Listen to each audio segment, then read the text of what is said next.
Good morning my dear student. આપણે chapter number 14માં શ્વાસ્ય પદાર્થ વિશે વાત કરી, રાઈટ? શ્વાસ્ય પદાર્થ રેસ્પિરેટરી સબસ્ટ્રેટ. તો રેસ્પિરેટરી સબસ્ટ્રેટમાં સામાન્ય રીતે ઉપયોગમાં લેવાય તો કાર્બોદિત.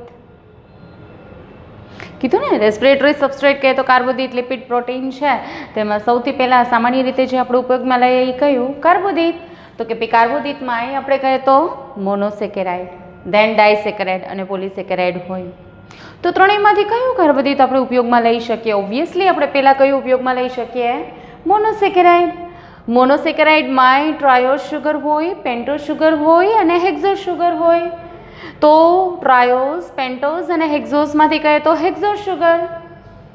ટ્રાયોઝ યાની કે 3 કાર્બનયુક્ત શર્કરા, પેન્ટોઝ એટલે કે 5 કાર્બનયુક્ત અને હેક્ઝોઝ મીન્સ 6 કાર્બનયુક્ત શર્કરા. તો આ ત્રણેયમાં આપણે કહીએ તો હેક્ઝોઝ શર્કરા. હેક્ઝોઝ શર્કરા પણ ઘણી છે. ગ્લુકોઝ છે, ગેલેક્ટોઝ છે, મેનોઝ હોય, રાઈટ? ઘણી બધી છે. ફ્રુક્ટોઝ છે. સૌ પ્રથમ આપણે ઉપયોગમાં લઈએ તો કયું? તો કે ભાઈ પહેલાં તો ગ્લુકોઝ જ ઉપયોગમાં લેવાય, હે ને? ઓકે, એટલે કે ગ્લુકોઝનો ઉપયોગ થાય છે. એટલે શ્વાસ્ય પદાર્થ તરીકે આપણે કહીએ તો કયું? Glucose, right? તો ગ્લુકોઝનું શ્વસન કઈ રીતે થાય છે કોષમાં? આપણે જે ભણવાનું છે ગ્લુકોઝનું શ્વસન ઝારક શ્વસન બી થઈ શકે, અઝારક શ્વસન પણ થઈ શકે. ઝારક શ્વસન ઓક્સિજનની હાજરીમાં અને અઝારક શ્વસન ઓક્સિજનની ગેરહાજરીમાં, રાઈટ? તો જુઓ તો ઝારક શ્વસન આપણે કહીએ તો ઝારક શ્વસનમાં ગ્લાયકોલિસિસ પહેલો તબક્કો. આપણે કોષીય શ્વસનની વાત કરીએ છીએ, કોષમાં થતું શ્વસન, આંતરિક શ્વસન, રાઈટ? તો કોષીય શ્વસન એ કોષમાં થતું શ્વસન. તમે પેશીય શ્વસન કહી શકો, ડાર્ક રેસ્પિરેશન, કારણ કે લાઇટની જરૂરિયાત નથી. ઓકે, સાથે સાથે આપણે એમ કહીએ કે ભાઈ એને અંતઃ શ્વસન કહી શકો, ડાર્ક રેસ્પિરેશન કહી શકો. ઓકે, કણાભસૂત્રીય શ્વસન કહી શકો, કારણ કે કણાભસૂત્રમાં મોટા પ્રમાણમાં એનર્જી મુક્ત થવાની છે. કોષીય શ્વસન 2 પ્રકારના ઓક્સિજનની હાજરીમાં ઝારક શ્વસન અને ગેરહાજરીમાં અઝારક શ્વસન. ઝારક શ્વસન તેમાં પ્રથમ તબક્કો ગ્લાયકોલિસિસ, પછી બીજો ક્રેબ્સ ચક્ર, ત્રીજો ઓક્સિડેટિવ ફોસ્ફોરાયલેશન. સેમ વે આપણે અહીંયા કહીએ તો અઝારક શ્વસનમાં પણ પ્રથમ તબક્કો તો ગ્લાયકોલિસિસ જ છે. બીજું આથમણ જોઈએ. આપણે પેલા ઝારક શ્વસનની વાત કરીએ કે શું આપણે ભણશું ડિટેલમાં. દરેક તબક્કા આપણે ડિટેલમાં ભણવાના છે. જો ગ્લુકોઝનું શ્વસન થશે, ગ્લુકોઝ 6 કાર્બનયુક્ત મોલેક્યુલ છે. આ પહેલો કાર્બન, આ બીજો, આ ત્રીજો, ચોથો, પાંચમો અને આ છઠ્ઠો. 6 કાર્બનયુક્ત. કીધું તું ને, શ્વસન કોષરસ આધારકમાં અને કણાભસૂત્રમાં થશે. કોષરસ આધારકમાં કઈ ક્રિયા થશે જોઈએ?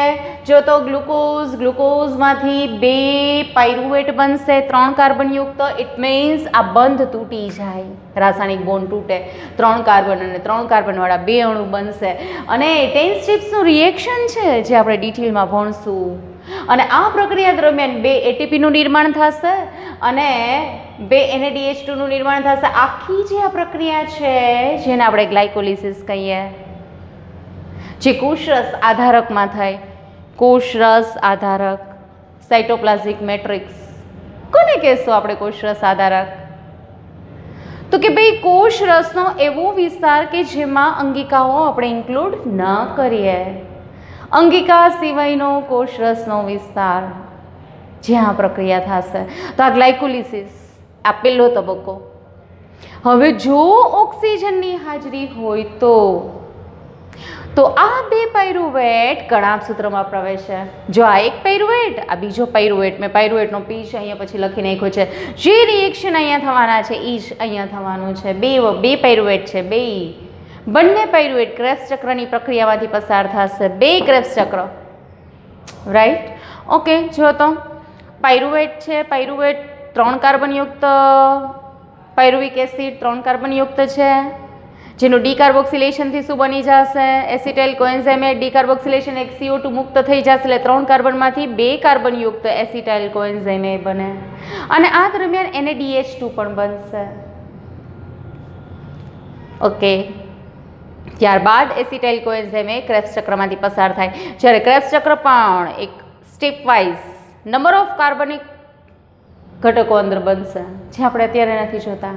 પણ આ પ્રક્રિયા દરમિયાન એક NaDH2 પ્લસ આ 2 કાર્બન છે તો એક CO2 અને બીજો CO2 દૂર થશે. એટલે કહેવાની વાત એ છે કે ઓલરેડી જો પાયરુવિક એસિડમાંથી એસિટાઇલ કોએન્ઝાઇમ એ બન્યો ત્યારે એક CO2 તો દૂર થઈ ગયો હતો. એવી જ રીતના અહીંયા બી સેમ. તો 2 કાર્બનયુક્ત ઘટક છે એસિટાઇલ કોએન્ઝાઇમ. જ્યારે આ પ્રક્રિયામાંથી પસાર થાય ત્યારે 2 CO2 મુક્ત થશે. ઇટ મીન્સ આ બંધ પણ તૂટી જાય, સંપૂર્ણ દહન થઈ જશે ગ્લુકોઝનું. ક્લિયર? તો સમજો કે આ દરમિયાન 2 CO2 મુક્ત થશે, 1, 2 અને 3 NaDH2 અને 1 FADH2 અને એક ATPનું નિર્માણ. સેમ પ્રક્રિયાઓ અહીં પણ જોવા મળશે, પણ NaDH2 નો મેં N જ લખ્યું છે, ATP મેં ખાલી A વડે જ દર્શાવ્યા છે, FADH2 ને મેં F વડે જ દર્શાવ્યું છે. ક્લિયર? CO2 લખ્યા છે. ઓકે, આ ક્રેબ્સ ચક્ર આ બીજો તબક્કો હતો. ક્રેબ્સ ચક્રનું સ્થાન કહીએ તો કણાભ સૂત્રનું આધારક છે. ક્લિયર? આ કણાભ સૂત્રનું આધારકનો વિસ્તાર કહેવાય. હવે બીજો તબક્કો પણ આપણે જોયો.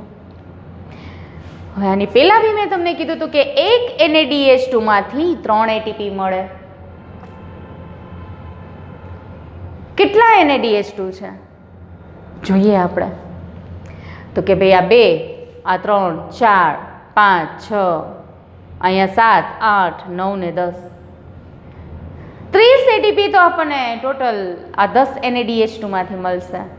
જ્યારે FADH2 છે એનર્જી રીચ કમ્પોનન્ટ એ છે, એનર્જી એમાં સ્ટોર થઈ છે, જેમ અહીંયા NaDH2 માં સ્ટોર થઈ એમ એના આ FADH2 માં પણ શું થઈ છે? એનર્જી સ્ટોર થઈ છે. એટલે કે એક FADH2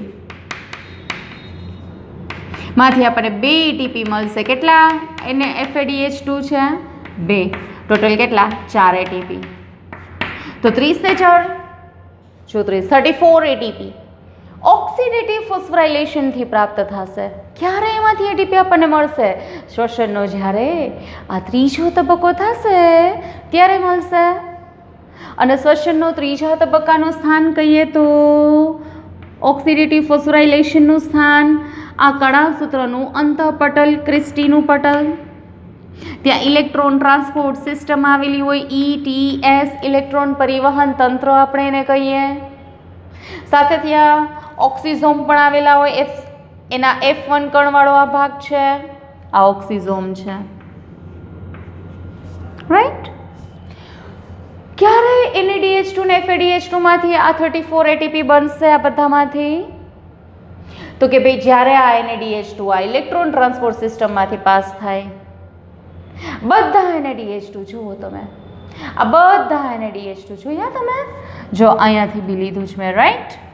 આ બધા જ NaDH2 FADH2 બધા આ ઇલેક્ટ્રોન ટ્રાન્સપોર્ટ સિસ્ટમમાંથી પાસ થશે.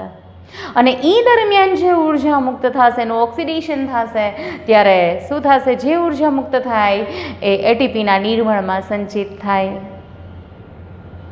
10 NaDH2 છે ને 2 FADH2 છે ને ઓક્સિડેશન થશે બહારથી ઓક્સિજન 6 અણુ ઓક્સિજન આવ્યો હોય, ડાયરેક્ટ ઓક્સિડેશનની પ્રોસેસ અહીંયા થશે. ડાયરેક્ટ O2 આમાં આ તબક્કામાં પાર્ટિસિપેટ કરશે, જે આપણે જોઈશું. અને 12 પાણીના અણુ પણ બનતા હોય, પણ અત્યારે આપણે એનું કંઈ કામ છે નહીં. હે ને? તો આ આખું જારક શ્વસન આ રીતે થશે. એટલે કે કોષરસાધારક અને કણાભ સૂત્ર. જો કોષરસાધારકમાં 2 જ ATP, અહીંયા 34 ATP મળશે. મેક્ઝિમમ એનર્જી આપણને તો કણાભ સૂત્ર power house of the cell આપણે કહીએ છીએ ને, તો અહીંયા આ શક્તિઘર છે કોષનું, ત્યાં આપણને મળશે એનર્જી. ઓકે, જો ઓક્સિજનની ગેરહાજરી હોય તો અજારક શ્વસન. ગ્લાયકોલિસિસ તો કોમન તબક્કો હતો, ગ્લાયકોલિસિસ તો થયું છે, 2 પાયરુવેટ બનેલા જ છે 3 કાર્બનયુક્ત. જો ઓક્સિજનની ગેરહાજરી હોય તો પાયરુવેટ કણાભ સૂત્રમાં નહીં પ્રવેશે. શું થશે? તો કે ભાઈ આ ઓક્સિજનની ગેરહાજરીમાં પાયરુવેટ જે છે એમાંથી વનસ્પતિ કોષ અને યીસ્ટની વાત કરીએ તો ઇથાઇલ આલ્કોહોલનું નિર્માણ થશે. ઇથાઇલ આલ્કોહોલ 2 કાર્બનયુક્ત છે, એટલે કે 3 કાર્બનયુક્ત ઘટકમાં એનું ડીકાર્બોક્સિલેશન થશે જો 2 CO2 મુક્ત કર્યા. બે પાયરુવેટ તો બે ઇથાઇલ આલ્કોહોલ અને બે CO2 મુક્ત થઈ જશે.